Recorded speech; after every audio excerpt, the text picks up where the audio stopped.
Hey, what's going on, everyone? It's Jeff at Lockdown Security, www.lockdownsecurity.ca. And today I'm bringing you a video that I've wanted to make for quite some time.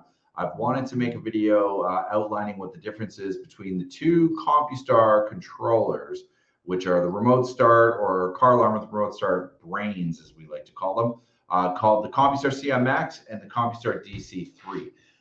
And these videos, a lot of people enjoy because it helps to kind of clear up some of the differences between the two modules. I mean, essentially, they both do the exact same thing. They are both remote start controllers with the capability of having security features, as well as the capability of having T-harnesses, which are plug-and-play wire harnesses attached to both. Now, big difference between the two, though, is that the T-harnesses that are compatible with the CMX are not compatible with the DC3 and vice versa. So that's one of the big areas where people kind of get tripped up, is that they don't know which T-harness works with the CMX and which T-harness works with the DC3. So today, I'm hoping that I can help to kind of clear up some of those questions and go through with the viewers what the differences are between the two. So I'm just going to drop this image down here, and I'm going to take it to our website. As you can see, we've got the DC3 listed. It's priced from $239.99 Canadian. Now that's today, it's April 30th, 2022.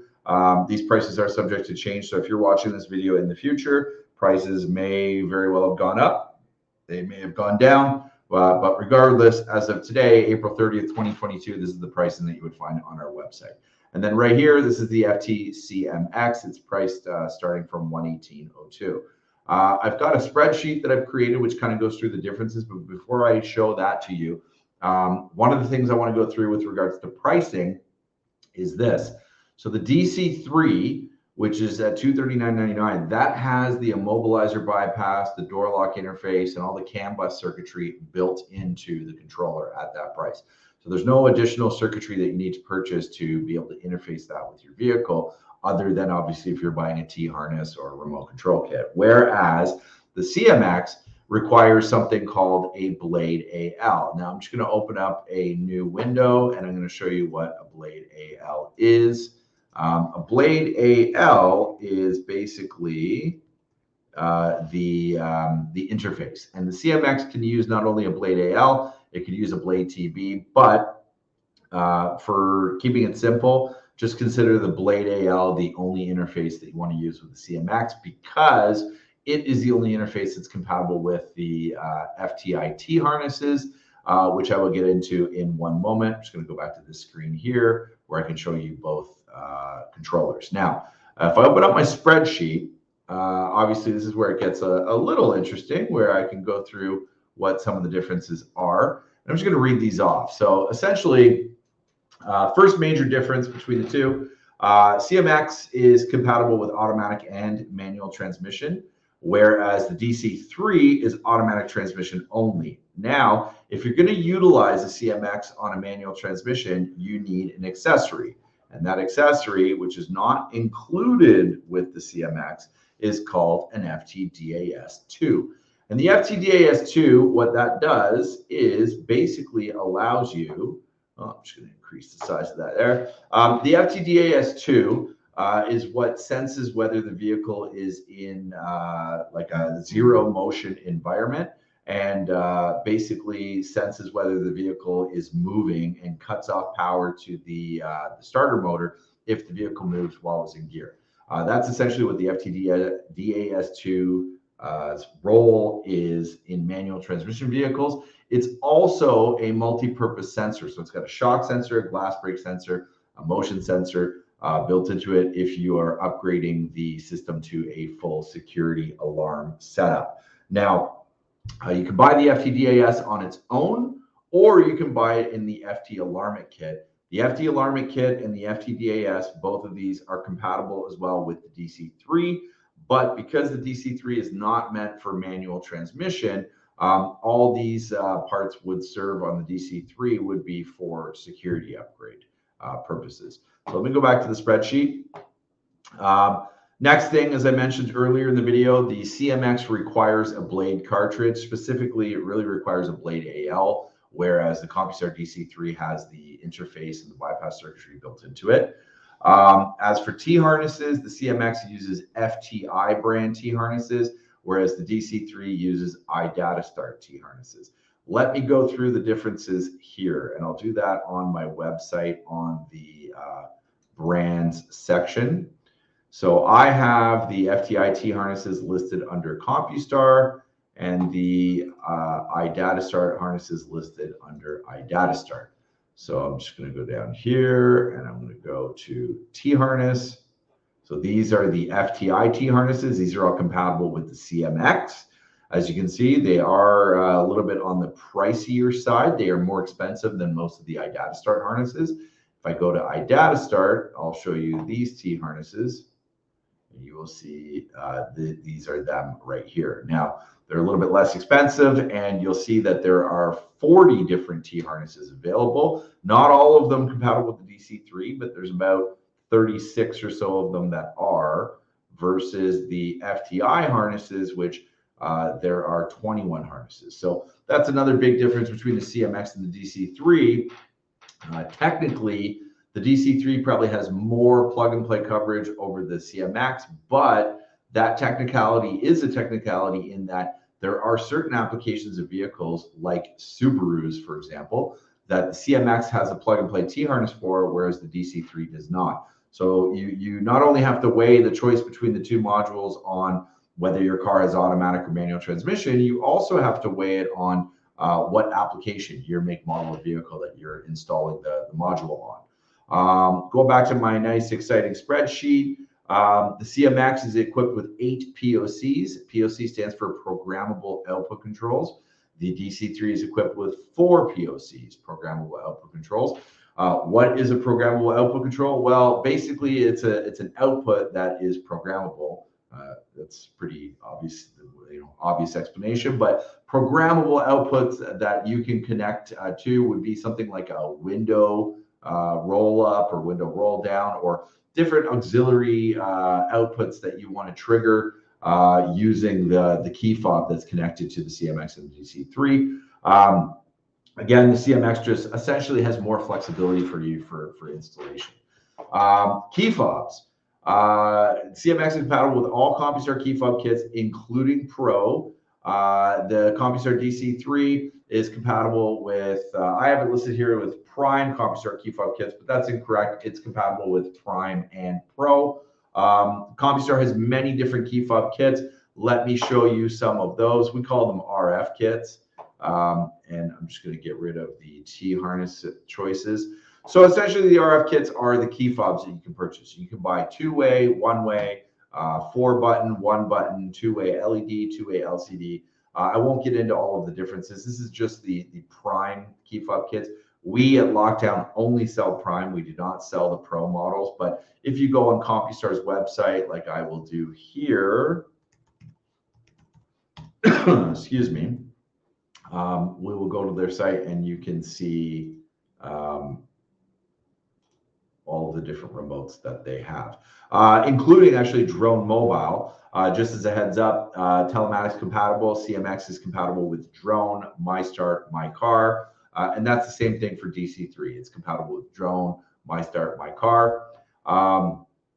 So what is our opinion on which way to go? So personally, you're not doing anything wrong by going with either one. They're both great products.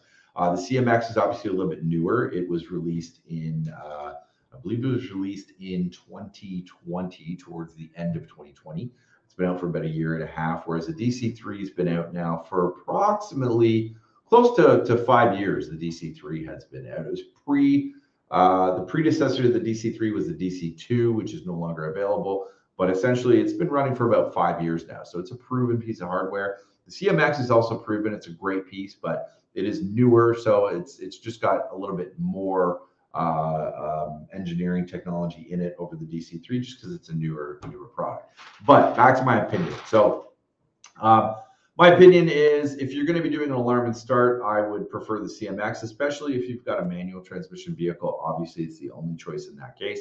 But if it was my car and I was doing an alarm and start, I think I would probably go with the CMX. I would weigh the cost, though. That is a big factor. So if the DC3 does come out to be a lower cost with the appropriate T harness and accessories, then I would go with the DC3 in that case. DC3 is easier to find vehicle applications. The way in which this is actually another key thing that I'd like to go through. So for DC3, the way in which you look up your applications, you would go to, I believe it is compustar.idatalink.com. I could be getting this wrong right now. It looks like I am. idatalink.compustar.com. Here we go. Oh, it takes you actually, sorry, right back to the Compustar website. I should have been prepared for this at the beginning of the video, but there is a specific site. If you go to www.idatalink.com, you can use the iDataLink website to figure out your vehicle applications for the DC3. It is common. So as mentioned, because the DC3 is using iDataLink T harnesses, you can use this website to look up your applications. Now, keep in mind that the DC3 will not work on Mercedes-Benz vehicles. There is a specific iDataStart remote start controller for those, but the DC3 will pretty much work on all of the other vehicles. Now, for the CMX, where you're going to want to go to is not the iDataLink website. You're going to want to go to the following. I just have it typed in like this. It is fti.myfirsttech.com /products. You type in your vehicle up here. So for example, if I typed in Forester, you go over here, key type, push to start, and you're going to see it shows up with the FTI STP1. That's one of the complaints I have on the CMX and its FTI harnesses. I mean, the First Tech site is good. It's not great. It takes a little bit of getting used to figure out how to search for stuff. It's not as good as the iDataLink site. Maybe that's because I'm so used to using the iDataLink site over all the years. But long story short, I find the iData site is easier to look up vehicles than it is to do so through the First Tech site. Now, this obviously doesn't tell you what vehicles this harness fits. It only says it fits 2013 to 2021 Subaru PTS. So you'd have to click the Learn More button. And here you go. I will say this, FTI harnesses and Compustar First Tech, they have some humor. As you can see, here is a 2018 and 2019 Outback Steakhouse. I love Outback Steakhouse. The steak is amazing, but I've never put a remote starter in an Outback Steakhouse. But what they mean, the humor there, is the Subaru Outback. But long story short, these are some of the humorous things that you can find on their site. And this is where you would find the year and model of vehicle that the FTI harnesses cover. Back to my wonderful spreadsheet. Essentially, accessory-wise, the CMX is compatible with all the Compustar accessories, so whatever they make, CMX works with. DC3 is also compatible with most Compustar accessories, but things like the RPS Touch, where the CMX would be compatible with it, the RPS Touch is not compatible with the DC3. What is an RPS Touch? It's kind of an out-of-date accessory, but it was a sensor that would go on your window that you could literally touch a PIN code in to unlock your doors. So one of the other things to consider, as I've been mentioning about budget, the CMX can actually come out to be more expensive than the DC3 when all things are factored in. Even though the starting price of the CMX is lower, as you saw on our website, $118 versus $239. By the time you come out and you add everything together, key fob kits, sensor kits, all the accessories, the CMX may end up coming out to be more expensive. So that's something to factor in. I did touch upon the fact that the CMX is much harder to look up vehicle application data on, which is actually where lockdown security comes into play. And I'm hoping to let more people know about this. If you go to lockdownsecurity.ca, our website, and you go to select vehicle, we probably have one of the most in-depth vehicle searches for remote starters on the web right now. Now, it's a little bit of a different departure than other websites are doing, but essentially what you do first, select your vehicle brand. Now, what you're going to see if you scroll,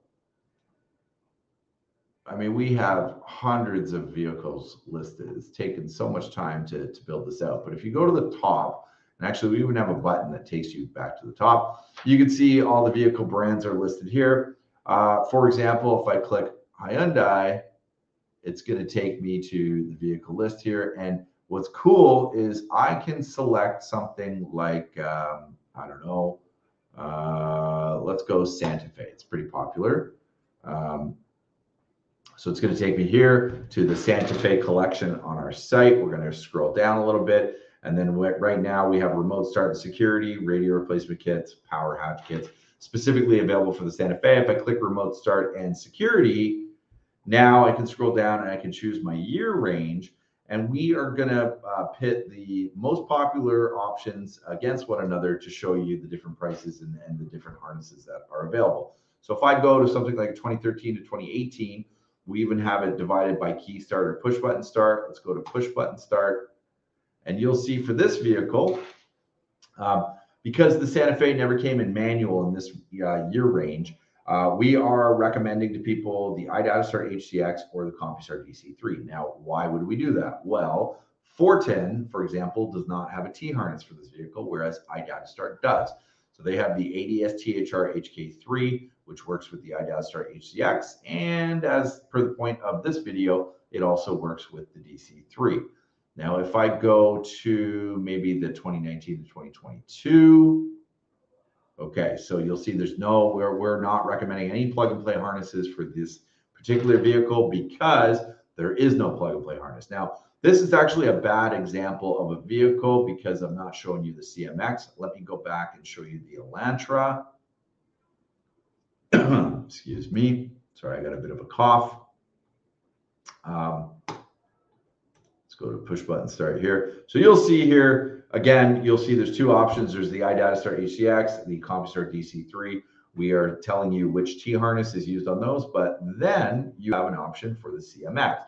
Now, in this particular vehicle case, the CMX does not have a plug-and-play harness available, but check this out. We are showing you three different options for this vehicle, which includes the DC3 and the CMX, and that is how the entire site is set up. So if the CMX and the DC3 can both be installed on the specific vehicle that you're looking up, we will tell you whether or not there's a plug-and-play T-harness, whether or not it's a hardwire harness, and whether there are any special notes or any considerations that you need to factor in. So I really want to bring attention to this select vehicle section on our site because it is an amazing resource for all of you do-it-yourselfers, all of you installers, pretty much anybody looking for a remote start. Lockdownsecurity.ca and the select vehicle menu is awesome.